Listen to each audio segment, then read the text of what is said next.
r/askreddit, what's a sign of childhood trauma? Completely shutting down when criticized or corrected. Took me years to get past this. Yes. I always feel like I have to explain myself because I think people wouldn't criticize or correct me if they knew what I was thinking. How did you get past it? Good Lord, this.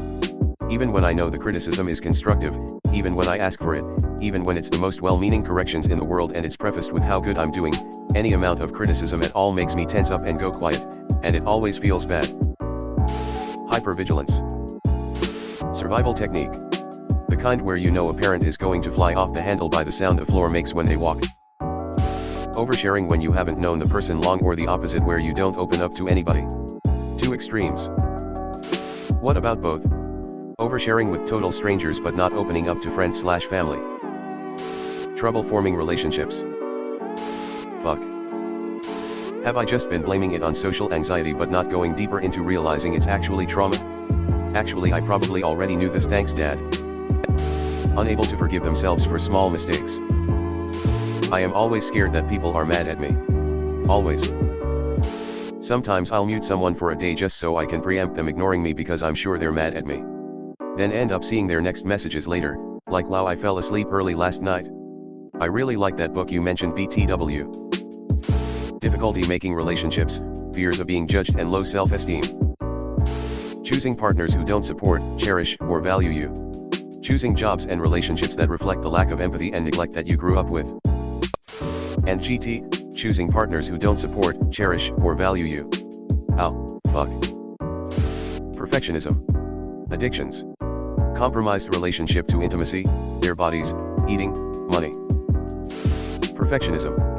This has been a hard lesson for me to learn. I just always thought I was bad at everything or lazy when, in fact, I deal with a crippling level of perfectionism. Feeling bad just for existing. Difficulties trusting, low self-esteem, fears of being judged. Wow, I have all three. The more I go down, the more I realize, fuck. All this, plus cynicism, never optimistic about anything. Depression and anxiety. Now I'm wondering what childhood trauma I'm not remembering. Scared of conflict to the point you avoid it at all costs, certain that if it happens the other person will hate you / it will end awfully. You've never seen people calmly sit down and discuss their emotions in a loving way, so that world doesn't exist. Hey look, it's me. I have been always scared of conflict to the point of crying. In some cases, excessive people-pleasing tendencies. Yep, if anyone is interested in this, Google fawning. It's an alternative to fight/flight/freeze. Not an expert, just a survivor, but from what I understand/experienced, it manifests when a victim can't get out of an unsafe situation and ends up people-pleasing as an attempt to avoid setting off their abuser or minimize the extent of the abuse. Inability to form and keep relationships, having sparse or little to no memory of your childhood, eating disorders, depression, social anxiety, agoraphobia, extreme emotional shifts, attachment issues, consistent exhaustion, strong unexplainable reactions towards social stimuli, separation anxiety, gastrointestinal issues and complications, substance abuse and addiction, intrusive thoughts, self-destructive behavior, etc. Hi me, it's me again. Finding someone perfect for you and then systematically sabotaging it. Me currently. Found the perfect person for me. 100% think we were made for each other, but now that things are looking like they are going to get serious, everything in my body is screaming to run away and am trying to find faults in them. Hyper-independence. Can't be let down if you never ask for anything in the first place. Childish activities become almost like treats. Edit, since this is getting big. People can just enjoy watching things from their childhood or playing games or whatever independently from trauma, but it is incredibly common for the people with trauma to basically want to relive their childhood that they lost when they are in a safer environment. I always find myself playing video games from my childhood or watching stuff like The Simpsons when I'm feeling stressed. Extreme self-cringe, doubting if what you said was the right thing. Doubting if you acted the right way, or behaved the right way in a social setting. Asking someone several times if you did something correctly. Zoning out because you randomly remembered a traumatic childhood memory, low self-esteem, lack of confidence. I don't know if I have trauma, but this is the worst. My self-cringe only lets me say the safest possible teachings, which is oftentimes nothing, and it leads me to be very boring. Deleted. This is also a symptom of PTSD from extreme workplace bullying too, unfortunately. An adult acting childlike. People think it's cringe, but age regression is a trauma response. You can especially see this as you've ever been to a psych ward. People are clinging to blankets and stuffed animals. Childhood was probably the last time they existed without being traumatized. Hey, you leave my fluffy friends out of this. Constant dark humor or self-deprecating humor. Also the ability to totally pretend crappy things never happened or pretend someone didn't do something awful to you. People might think you're really funny and forgiving, but sometimes they are both just coping mechanisms. This is my go-to. Living with ADHD and past trauma, I have a goldfish memory when it comes to shitty behavior from other people. I'm also not as funny as a lot of people think I am. I just have to laugh at it or I won't stop crying about it. Can't ask a stupid question if you don't ask questions. Constantly apologizing for every little thing. Extreme introversion. Little to no outward emotion. Ability to stay calm in emergencies or chaotic situations.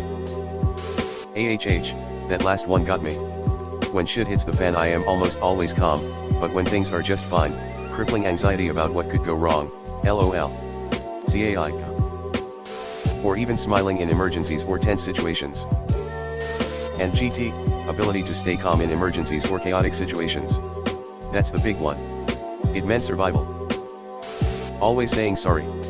Feeling guilty for speaking up. My last boss told me I don't need to apologize so much, I apologized for it. It's instinctive to me. They make no eye contact. I know because even at the age of 45 I will always struggle with theism. Flashback to when my former boss told me I needed to make more eye contact with customers. I literally can't. Avoiding conflict and suppressing your opinions. Being insecurely attached to friends and romantic partners. This is me. A huge stress of mine. People always try to compliment it and say, oh, you're so independent. It has some positives for sure, but everything is always on me. Everything is on my shoulders and nobody else's. If I fuck up I have no one to help. It's exhausting. Attachment anxiety. Had to come to terms with mine last summer when this girl who I was talking to started pulling away. For a while I honestly thought that one day I'd show up to a party and all my friends would reveal they never liked me and it was all a big joke between them to invite me. Like, this makes absolutely no sense rationally, but it was a fear that I had. Therapy helped, but sometimes it still rears up its head and it's hard to deal with. Over-explaining. God damn it. No or few good memories. I feel amazed when someone remembers every detail of their childhood, all their school teachers' names from grade 1 through 12. My early years are mostly haze. Delayed emotional maturation. Underlying, unresolved anger issues.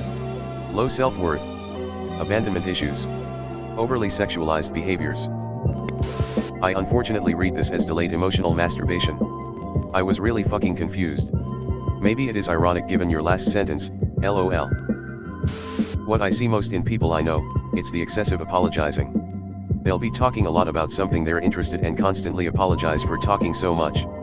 Like, nah, go off, I like hearing about what you're into. I think the worst part for people who over-apologize is the awareness they're over-apologizing, and the solution there is, to apologize for apologizing. The only people who can hurt you are the ones close enough to know you. Sad face. Hyper-independence, withdrawing from intimacy in relationships, contempt for and avoidance of your partner when they make bids for closeness, vulnerability, and connection. Just started talking to a guy who is super interested in me and I'm looking for the emergency exits. Poor social skills, complex PTSD, ADHD-like symptoms. ADHD-like symptoms. Interesting. There's studies on how children with ADHD, diagnosed or undiagnosed, are at higher risk of bully, abuse, comorbidity, and other sorts of trauma. This goes for girls especially. Being ostracized by peers because of poor social behavior, frequent reprimanding from adults because of poor self-regulation, etc. It's possible that people with ADHD have experienced more traumatic events than non-neurotypical individuals from childhood into adulthood. More likely to have symptoms for complex PTSD than just PTSD. Issues with trust, anxiety, rejection sensitivity. Always having an escape plan. From the current room, building, or most importantly, current life situation. Not being able to remember portions of your childhood or it being blurry. Being an empathy. You actually have conditioned yourself to be highly attuned to micro changes that indicate negativity you need to look out for. Also codependency or hyper-independence. And GT, you actually have conditioned yourself to be highly attuned to micro changes that indicate negativity you need to look out for. This one never goes away, even with therapy. It's a survival skill. Having a hard time showing emotion. Always apologizing. This and sometimes having a hard time even describing how or why you feel the way you do.